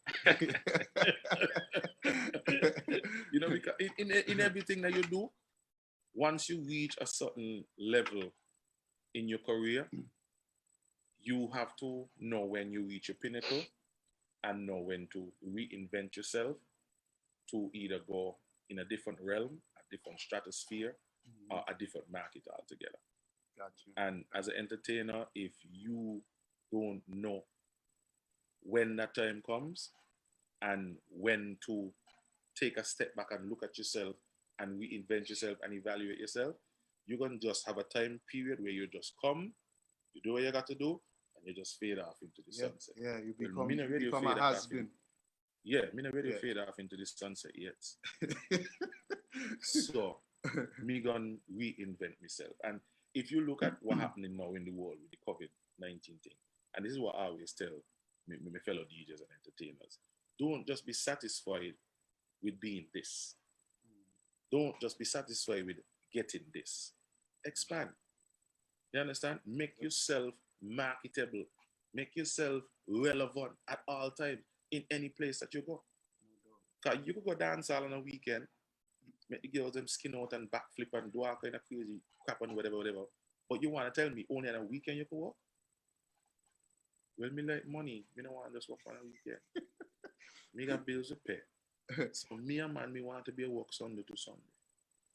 I glad you mentioned marketing, man. Marketing, because that's a topic I definitely wanted to touch base with you on, because just like you said, you know how to reinvent yourself and you have done it. And just the fact that you're wearing a shot like that, you know how to market yourself and what you want to get done. What you see as a problem for St. Kitts entertainment on a whole? And I ain't just talking about the band. I talking about evolving outside of St. Kitts and getting the people to see that is multi talents in St. Kitts. Why you think we haven't done that? Why? It's basically a variation of factors. And the first one I'm going to touch on is population. The population that we have as Kittitians and divisions. Because it's your population that will make your music marketable. It's your population that will want it. And wherever they are, they also got to market it as well. Now, if you look at Trinidad outnumbers by millions, my lad. Oh, yeah. You go anywhere in the world and you have Trinidadians, you're going to have them in excess of 20 to 30,000 at any given point in time, in any given area. Easy. Right? Can you say the same for St. Kitts and Nevis? We part outside of St. Kitts and Nevis, so you got 20,000 Kittitians in a given area. I doubt if you got 500 Kittitians living in New York. You think you got that much? Yeah, man. Okay, about what, 2,000, 3,000? No, man. How much you would say? So I would say 20,000 Kittitians. You got 20,000 Kittitians. Between 20 and 30. Yeah. Okay, what's the age range of them Kittitians here? Right now I would say older, between 25 and up. The younger ones are here, but not as much. Okay, so population is one, and it's variable. The next thing is the product that you push out. All right? We Kittitians love our music. We also love VI music. We love Trini soca. We love Asian soca. We love Boya. How much Dominicans love Kittitian music? Not much. No? How much Trini love Kittitian music? Like not that. Much. Not much. Then I love it. They love their own thing and they push their own thing. You would hardly find a DJ just ups and play all St. Kitts music. He can, mind you, but he ain't gonna be received properly. He gotta mix it with a little bit of something, but more so something else than his own thing. And there is where you're gonna come back to the conversation about the product that you push out. Now, stickle drum rhythm. Would you say that was the most successful soca rhythm or soca songs that came out of St. Kitts and Nevis? Not the most successful, but as far as rhythm, yes. From these earlier years, yes. Within the past 10 years, yes. Okay. But what about Rocket Set It? Boy. Okay. I don't know if you want to touch on that because Brocket Set It ain't original, but Brocket Set It was pretty big. It was big. Yeah. But look at the factors that made it big. Break it down. Think about it. Why? Because it was outside of St. Kitts as far as... It was outside of our norm, outside of our box. Yeah. It appealed to people in Trinidad. It appealed to dancers. It appealed to dancehall people. It appealed to VI people. It appealed to people in Dominica because of the style, the incorporation of different variations of style into the music that Akai gave it. So, and he still got in the St. Kitts flair, without a doubt. No doubt, yeah. He still got in the St. Kitts flair. So, you got to do a decent balancing act of putting out a product that is you, but with a sprinkle of somebody else. A sprinkle of this. Got to be appealing to somebody's ears outside of your own country. And once you can do that, hey, you could go places. So, before I move forward, let me fix something. So be inboxing me, cussing me, telling me, stop saying St. Kitts alone. I'm sorry. St. Kitts Nevis. St. Kitts and Nevis. St. Kitts Nevis. Sorry, people. No disrespect. Yeah, we don't kind of get away. We apologize. Master Blue, we sorry. Yo, but Sid, when I shoot you something, we're not gonna tell everybody. No, that between we do like a eke now. Just between me and you, we're not gonna tell everybody. The man want to make sure he clear himself. He clear. Me want to get in trouble because hey, when we go off air, he like to cuss me, you know. So I'll make sure. You gotta make sure. But yeah, think it's Nevis. Think it's Nevis. And even when you listen to the music coming out of Nevis, he has his own flair. Every island got their own little signature inside there. But they blend it with something else in order to make it marketable. Mm-hmm. You know what I mean? So well the market I meant was as far as putting a product of quality out there, meaning when we go to record, we record doing the right things. When we go to master, we master the right way. When we go to package it, we package it the right way. I don't know personally because, and the reason I'm asking you is because you're a DJ, and when you get the music, you're gonna hear the quality difference. You could definitely hear the quality difference, and here's where I'm gonna come back to having the right atmosphere, the right equipment, and the right policy in place to put us on par with the rest of the world. Because like I tell you, I teach myself to edit, and I teach me. I went and I look. You understand? If you listen to the ads that I put out as compared to other people's ads, you could hear the difference. So as a DJ, when I get a song from Jamaica, and this is, as a DJ, right, when a Jamaican producer got your number, he ain't gonna bounce there. This man will be up in the studio working 3-4 o'clock in the morning, just finish a song for Bevis or Sanchez and one of them dancehall artists, he calling you, eh? So sometimes my home line down, phone blazing. Hello. Yo, he can go on, my lad. Good enough, father, what you say?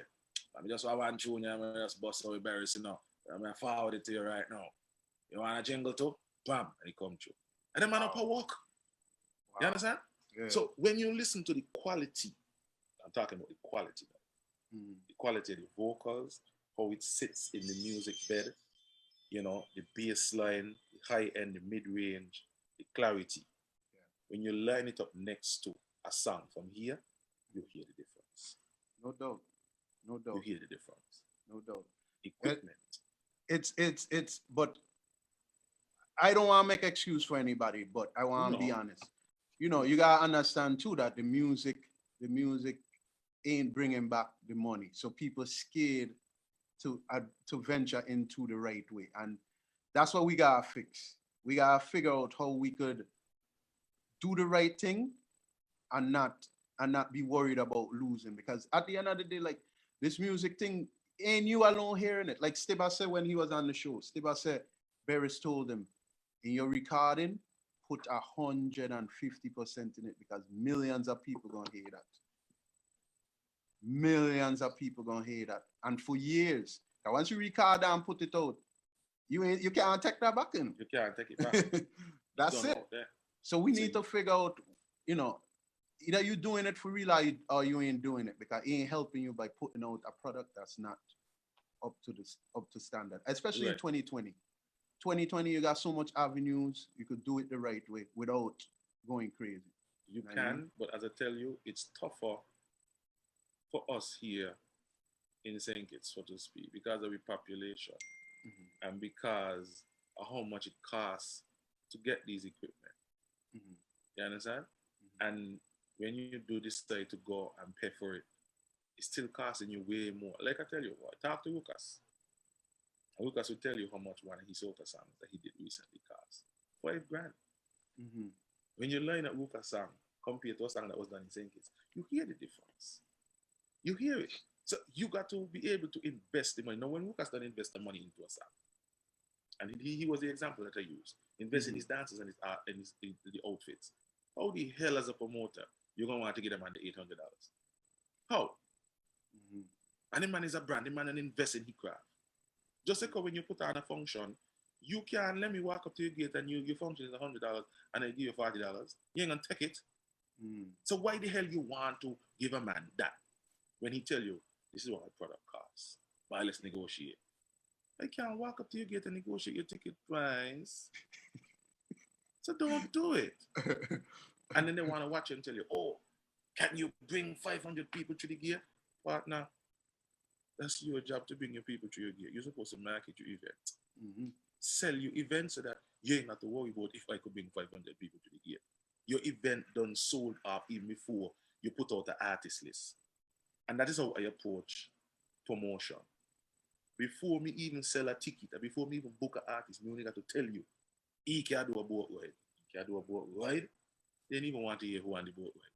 Because the vibes done set, they done know.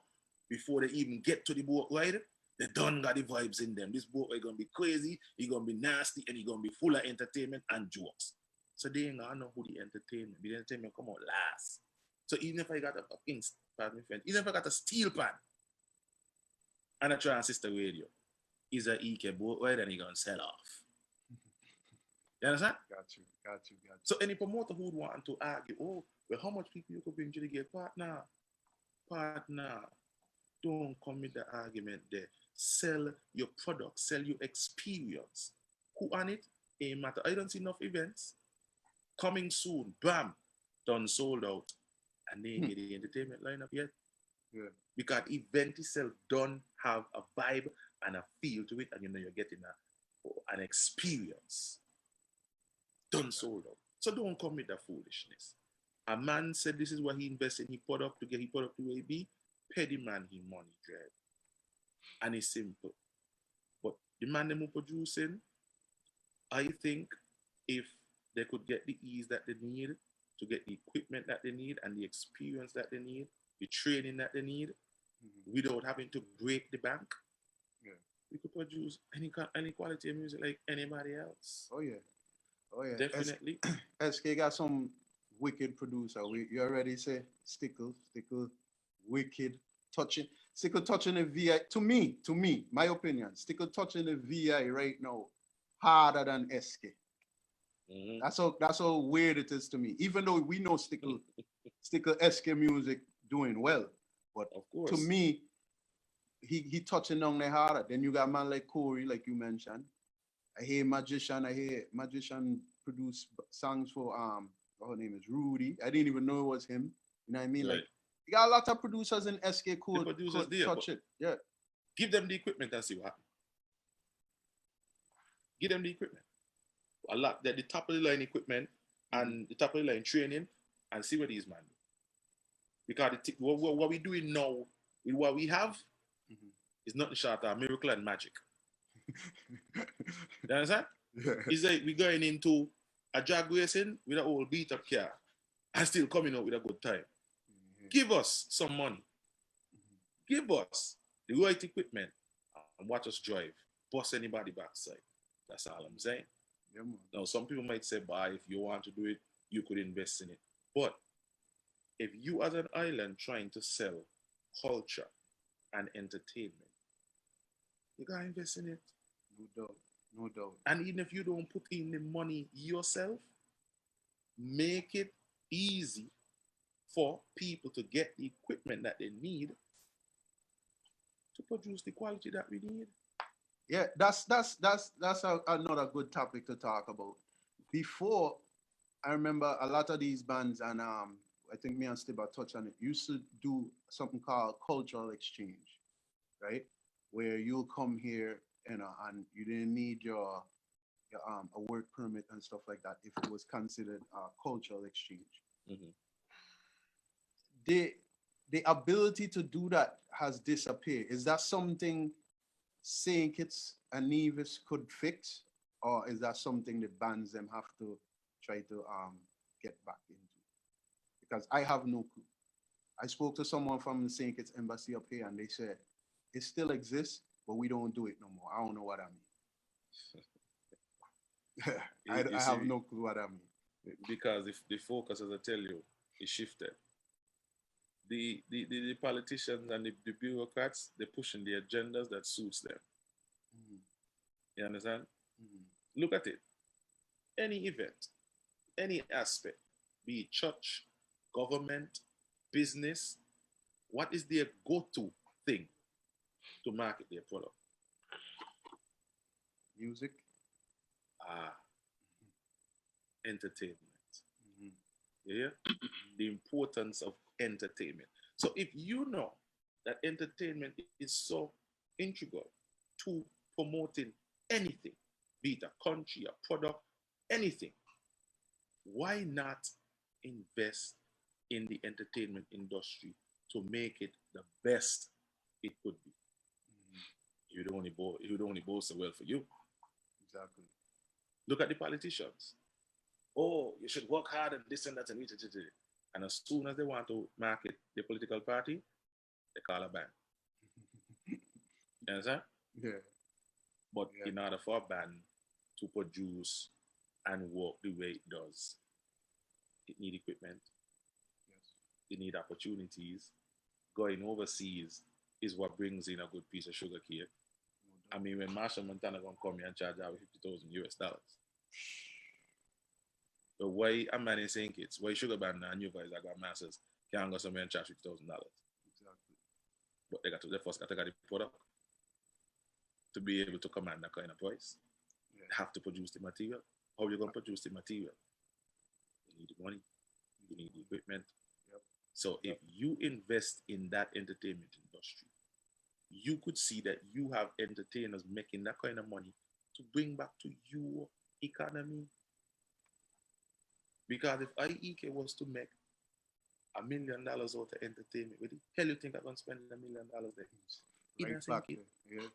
The amount of raise and books me going to give I. You understand? Yeah. That money they're going to circulate in your economy. That's the way you got to look at it. And this is why I tell entertainers, learn to present yourself properly in any conversation. A lot of these entertainers, they just look at other entertainers on TV and they try to emulate them. You go into a business meeting and they're like, you know what I mean? You check what he's saying and, you know, motherfucker, you ain't saying nothing yet. Pardon the French. You ain't saying nothing yet. Up to now, you don't say nothing, but you don't ask me if you know what I mean. No, I don't know what you mean. You ain't say nothing. You check it out? Check out what?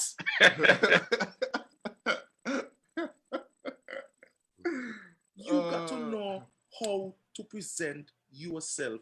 Learn your craft, learn your industry, learn the business, invest in yourself, make yourself better. So when you go and you have a seat and you're going to talk to the director of culture about doing something that could put your brand in the market, you're going to go hold up your couch and lean back in the chair and be there telling man, you know what I mean, and I stick up your finger and I go, no. Good afternoon, sir. I want to talk to you about pushing the music industry a little further. This is how we intend to do it. Go with a plan. Go with facts and stats. Exactly. Don't just tell him, bye, give me an opportunity. Give opportunity to do what? What's the product that you have to sell? Yep. Is your product top of the line?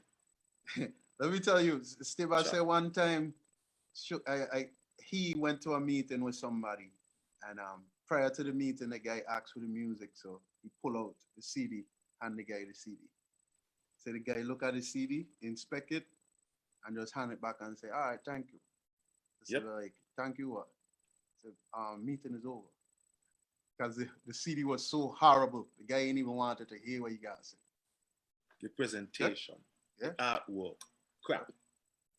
So the package ain't saying nothing. You expect me to open this and listen there? Ain't no need to go further. No need to do it. Yeah. And a lot of these artists coming up now, they have this notion that because you're a DJ from St. Kitts, you must play their songs. You take their songs, you listen to it. Every other word is a bad word. That's number one. Now, mind you, I got nothing against bad word because you hear me just swing them. Yeah. But when you're in a certain setting and you're trying to market your stuff, you have to make yourself marketable. Number two, they ain't singing nothing a substance. They're singing it about killing somebody, doxing somebody, some other thing where young people are singing about. Me not interested in hearing that the Rasta. Yeah. You understand? Me not say me not listen a little Batman tune from now and again, but it got to be a Batman tune well put together with hook, melody, and lyrics, lyrical content. Yes, sir. You understand? Yep. Synonyms and hyperboles and all these kind of things. Use these kind of things to get across your point. Sit down and study your craft. Don't just come with something. And on top of that, your vocals ain't saying nothing. Who can't sing? And you put them on a put them on a show. They gone up on a show. First thing they do, they grab their coach. Hold the mic so. Box up the mic. Cover it. Turn up the sound. Dude, they know that they're not appealing. So let me ask you, as a singer, a known singer, because I are way up here and I know you're a good singer. Do people reach out to you for like background vocals and stuff like that? No. Wow. That's interesting. No. And that's what I tell you. The attitude of the entertainers first have to change and the approach to the industry. And then you could go and make an argument. Some of these men produce songs that ain't so good at all. Yeah. The lyrics is trash. The singing is trash. And the video is basically trash. Everything about it is trash. Before you even put it out there, pick up a phone, send it to somebody with the industry. What do you think about this? What do you think I could do to it? As far as they're concerned, the way it is their song is a hit. That's it. Hello? Yeah. Hello? For who? You? And your friend there? I know. Here we're going on. I know some of the biggest artists them around St. Kitts, successful. They shoot me a song. You can listen to that. Tell me what you think. It's like my song ain't released yet, you know. It's just the rough cut. By I'm feeling it, but such and such and such. Because as a DJ, you have to present it. You understand? So that experience there comes automatic sometimes. That you could hear something, you could know, okay, right, no, change that. I see what you're trying to do, but that ain't sound, fix it up. Half of these artists don't do that. They don't want nobody to vet them, they want nobody to back check them. But they want to push out something that's trashy and you must just play it because there's a local artist. No. Yo, I'll tell you but something. Go ahead. You see what you just said there again. You see what you just said there, just don't see KO, Kibo. Sometimes he shoot me a song and say, yo, Soapy, how this sound? I want your feedback on this. You know what I'm saying? He's not going to send you 2 songs. Tell which one you think I should jam this. You know what I'm saying? So I see what you're saying right there, you know? And somebody making a point on the freedom wall about sometimes, not on the freedom wall, hear me freedom wall, on the chat that, you know, sometimes fuckery sells. And that is true. Yeah, but not all the time. Not all the time. It's a one-off. Yeah. And it all depends on the context in which you sing it and how you sing it. A man come up and say, gunman in she hole, she like that. But if you did come up and sing the song there, gunman in your hole, you're going to go up on something. Hello, go with that. Ain't gonna work. It all depends on your presentation, the packaging that you put it in. I don't listen to some violent songs, but it's how these men put over these songs. Yeah. And the vocals, a lot of men down here do not work on the vocals. Yeah. You put them on live on a stage, the sound of the stage beating them because they don't understand sound qualities. They don't understand how to hold the mic. They don't know how to speak.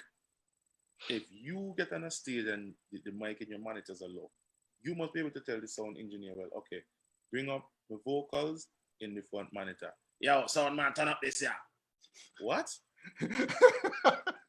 He don't under so much of pressure as the sound engineer.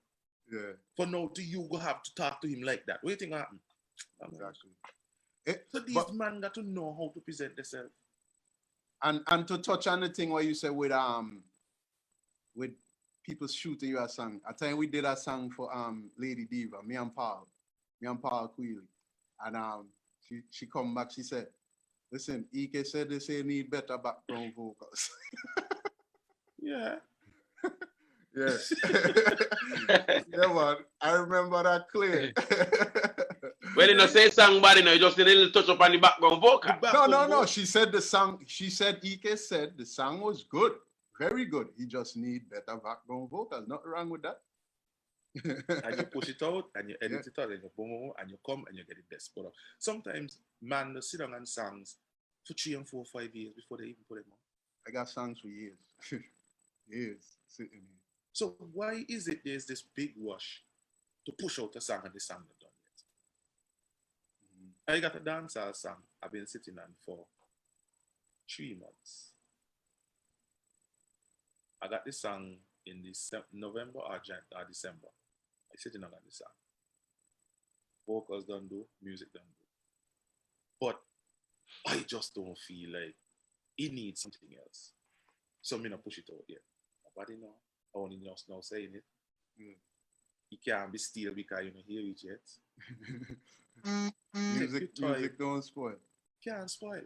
Take your time, produce a good quality song, and put it out there for people to consume. Yes, people like puppy sometimes, but it's how you present it. And these men don't understand it. You know, one time I said to somebody, you know, I look at some of these artists and their presentation on stage, or they even sing their own songs, ain't good enough. I'm gonna go into, I think that's gonna be next project that I want to work on. Putting a school together, and I spoke to Azim Bailey about this. Azim Bailey is one of the premier sound engineers here in Yeah, big up Azim, I know Azim. And we were looking at putting that together as a package to offer to the artists, because a lot of them can't perform. They can't perform or save their life. And some of them make noise and say, oh, how come we not go for a music festival? How come we not go for this show? But it's how you present yourself, my lad. You got to hone your craft. Perfect example. First time popcorn come here, right? But I mean, somebody forget to turn up the heat or turn the oil, and that can't end up pop. It was horrible.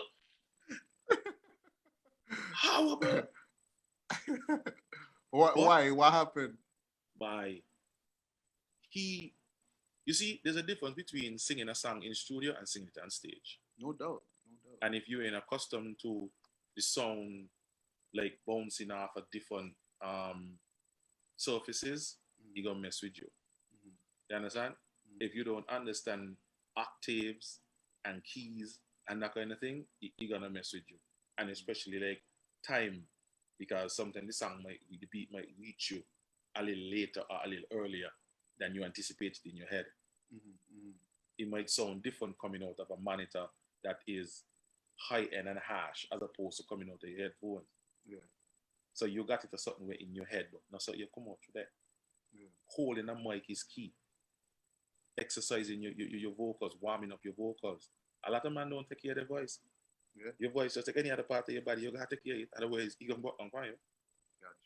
Me just see some man smoke, watch it. Me not a problem with smoking, because me not born with ganja.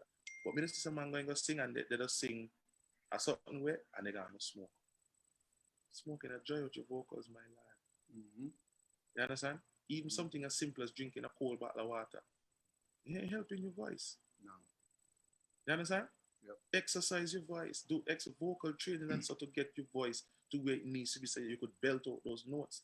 And if you can't belt them out, you must understand that you could either drop a